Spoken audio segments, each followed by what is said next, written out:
Di usia 20-an semuanya kerasa cepat banget berubah. Satu saat lo happy banget sama pasangan lo, rasa udah nemuin orang yang tepat. Gak taunya beberapa bulan kemudian tiba-tiba semuanya berantakan. Kalau nggak dari lo, mungkin lo pernah dengar cerita kayak gitu dari teman-teman lo. Relationship yang kelihatan solid di awal, tapi tiba-tiba putus di tengah jalan. Pernah nggak lo mikir, kenapa sih banyak banget hubungan di usia 20-an yang kandas? Apa masalahnya ada di kita, di pasangan kita? Atau sebenarnya ada sesuatu yang lebih besar dari itu semua? So, di video ini gue bakal bahas alasan utama kenapa banyak relationship di usia 20 itu berakhir di tengah jalan. Kita bakal ngomongin tentang fase hidup yang lagi kita jalanin, gimana ekspektasi sering bikin hubungan kita jadi berat, dan apa yang sebenarnya bisa kita pelajarin dari kegagalan hubungan itu. Karena let's be real, gak semua hubungan yang gagal itu berarti buruk. Sometimes it's the lesson we need.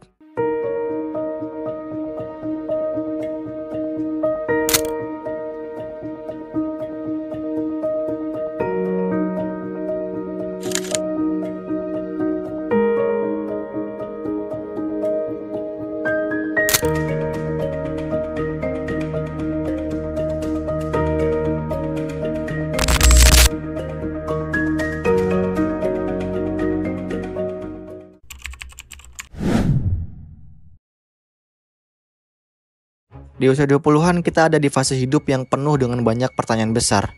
Apa sebenarnya passion gue? Karir apa yang mau gue kejar? Gue mau jadi orang kayak gimana sih di depannya nanti? Ini tuh masa dimana kita lagi nyari jati diri. Dan itu gak gampang. Setiap keputusan yang lu ambil di usia ini bisa ngarahin lu ke jalan yang berbeda. Sekarang bayangin, di tengah semua kekacauan itu, lu punya relationship yang juga butuh perhatian, komitmen, dan energi. Banyak dari kita masuk ke hubungan tanpa benar-benar tahu siapa diri kita atau apa yang sebenarnya kita butuhin. Akibatnya konflik. Kita sering ngerasa terjebak karena prioritas kita tuh berubah. Apa kita mulai sadar kalau pasangan kita nggak lagi ada di jalur yang sama dan visi hidup kita? Ini ada hubungannya sama teori identity versus role confusion dari Erik Erikson. Di usia ini kita tuh lagi sibuk-sibuknya buat ngebangun identitas kita sendiri. Kalau identitas lo aja belum kuat, sering banget kita masuk ke hubungan dengan ekspektasi pasangan kita yang bakal ngelengkapin kita. Padahal, relationship yang sehat itu datang dari dua individu yang udah solid secara individu. Oke, gue ulangin, dua individu yang udah solid secara individu, bukan dari dua orang yang saling bergantung buat ngerasa utuh. Makanya, nggak heran kalau banyak relationship di usia ini tuh gagal. Bukan karena mereka nggak cinta, tapi karena mereka masih nyari tahu siapa diri mereka dan apa yang sebenarnya mereka butuhin. Dan itu nggak salah, itu bagian dari proses hidup di usia 20-an.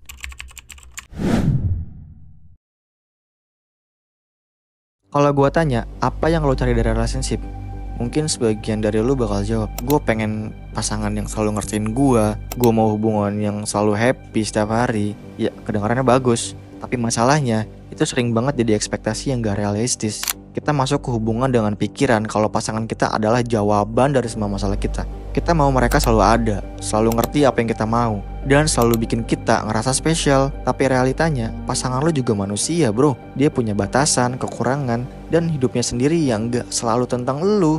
Menurut teori social exchange dari Thibaut and Kelly, relationship itu sebenarnya kayak transaksi sosial. Kita cenderung bertahan di hubungan yang menurut kita menguntungkan. Tapi kalau ekspektasi kita terlalu tinggi dan pasangan gak bisa memenuhi itu, kita bakal mulai ngerasa gak puas. Masalahnya, ekspektasi ini seringkali gak adil. Kita ngarep pasangan jadi segalanya buat kita, tanpa ngasih mereka ruang buat jadi diri mereka sendiri.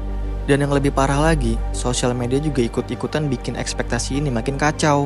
Lu scroll TikTok dan Instagram, lihat tren tentang couple goals dan quotes-quotes yang seakan ngebuat lu relate. Dengan adanya medsos, ini juga ngebuat standarisasi kita buat nyari pasangan tuh jadi beda. Dan menurut gue ini gila banget. Lu ngegantungin standar lu dengan standar TikTok yang gak jelas itu, sampai akhirnya lu lupa sama apa yang sebenarnya lu butuhin dari pasangan lu nanti. Jadi gimana? Ekspektasi yang gak realistis ini bikin kita ngerasa hubungan kita kurang? Padahal mungkin itu udah cukup. Kita lupa kalau relationship itu butuh waktu, usaha, dan kesabaran, bukan sesuatu yang selalu perfect setiap saat. Makanya kalau lu mau ngejalanin relationship yang sehat, coba mulai dari ngecek ekspektasi lu sendiri. Tanya ke diri lu, apa yang gue mau dari pasangan itu realistis? Atau gue cuma kejebak sama gambaran ideal yang gak pernah ada?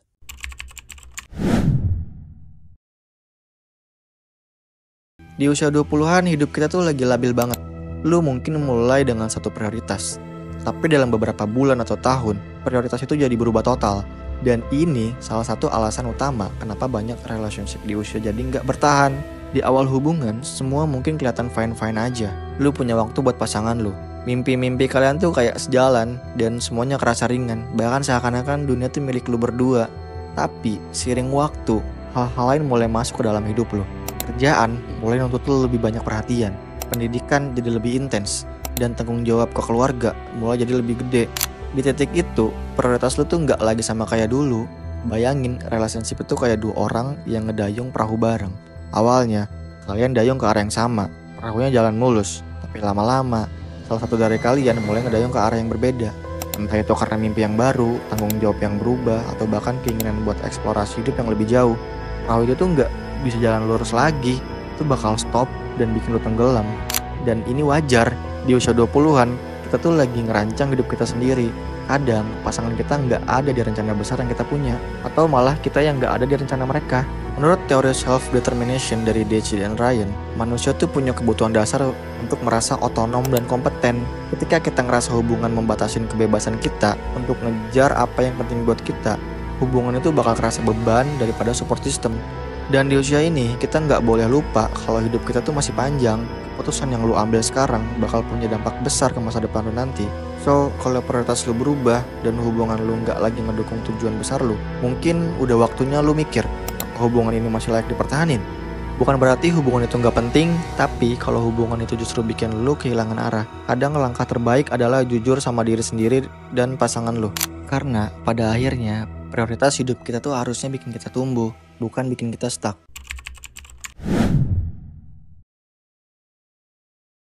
Oke, sekarang gue mau tanya, ketika relationship lu kandas, apa yang biasanya lu rasain? Marah, sedih, atau malah nyalain diri sendiri? Hal pertama yang harus lu tahu, gagal dalam hubungan itu nggak berarti lu gagal sebagai manusia. Come on bro, hidup lu masih panjang. Itu bagian dari hidup, dan yang lebih penting, lu refleksi pelajaran apa yang lu dapat dari ini semua. Karena gue yakin Tuhan ngedatengin seseorang tuh pasti ada reasonnya. Masalahnya, banyak orang ngeliat relationship yang gagal tuh cuma dari sisi negatifnya. Padahal di balik itu selalu ada pelajaran penting yang bisa lo ambil. Jadi gimana cara lu belajar dari hubungan yang gagal? Gue bakal kasih beberapa poin simpel tapi penting. Pertama, lu harus kenalin diri lu dulu. Sebelum lu masuk ke hubungan baru, lu harus jujur sama diri sendiri. Apa yang sebenarnya lu mau dalam hidup? Apa nilai-nilai yang penting buat lu? Kalau lu gak punya jawaban yang jelas, lu bakal terus masuk ke hubungan yang salah. Ingat, relationship yang saat itu dimulai dari dua individu yang solid, bukan dari satu orang yang terus bergantung sama orang lain. 2. Jangan takut buat evaluasi. Ketika hubungan lu udahan, lu harus berani buat refleksi. Tanyain ke diri sendiri, apa yang salah? Apa ekspektasi gue terlalu tinggi? Apa gue udah cukup komunikasi? Jangan cuma nyalin pasangan lu, tapi lihat juga peran lu di dalamnya. Ini bukan soal siapa yang salah, tapi soal gimana lu bisa belajar supaya nggak ngulangin kesalahan yang sama nantinya. 3. Terima kalau orang berubah. Di usia 20-an kita ada di fase di mana perubahan itu wajar, prioritas berubah, mimpi berubah, dan bahkan diri kita sendiri juga berubah. Kadang hubungan gagal bukan karena ada yang salah, tapi karena kalian emang gak sejalan aja, dan itu gak apa-apa. Lo harus belajar untuk let go dengan rasa damai, bukan dengan rasa benci. 4. Jangan takut buat jatuh cinta lagi. Cuma karena hubungan lo gagal, bukan berarti lo gak layak buat bahagia. Relationship yang gagal bukan akhir dari segalanya, itu cuma salah satu bab dalam hidup lo, bukan keseluruhan cerita. Jadi buka hati lo lagi, tapi kali ini pastiin lo masuk ke hubungan dengan lebih banyak kesadaran dan pemahaman tentang diri sendiri. Menurut post-traumatic growth theory, orang bisa jadi lebih kuat setelah ngelewatin pengalaman sulit, termasuk hubungan yang gagal. Kegagalan ini bisa jadi batu loncatan buat lo jadi versi terbaik dari diri lo. Intinya, belajar dari hubungan yang gagal itu bukan cuma tentang nyari siapa yang salah, tapi soal gimana lu bisa tumbuh, lebih paham sama diri sendiri, dan lebih siap buat hubungan yang lebih baik ke depannya. Karena pada akhirnya hidup itu tentang growth, dan relationship baik yang berhasil maupun gagal adalah bagian dari proses itu. Kalau lu ngerasa video ini relate sama kehidupan lu, jangan lupa like, comment, and share ke teman-teman lu yang ngalamin hal serupa. Dan pastinya subscribe channel ini biar lebih banyak konten yang bantu navigate hidup lu di usia 20-an. Remember, sometimes letting go is the bravest way to move forward.